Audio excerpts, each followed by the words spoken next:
Dalawang bagay lang ang pwedeng mangyari kapag naghiwalay kayo. Una, gagawa siya ng paraan para suyuin ka at magkaayos kayong dalawa.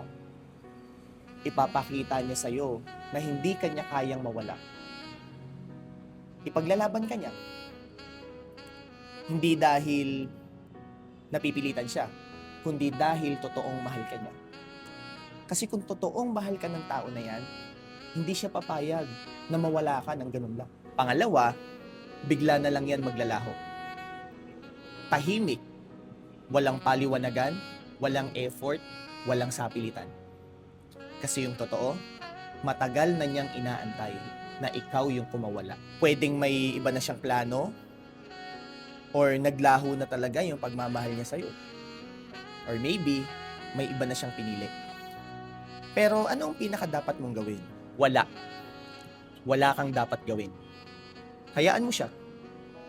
Bigyan mo siya ng space para ma-realize niya kung sino ka talaga sa buhay niya. Huwag na huwag mong ipaglalaban yung sarili mo sa taong hindi naman pinili yung pagmamahal mo.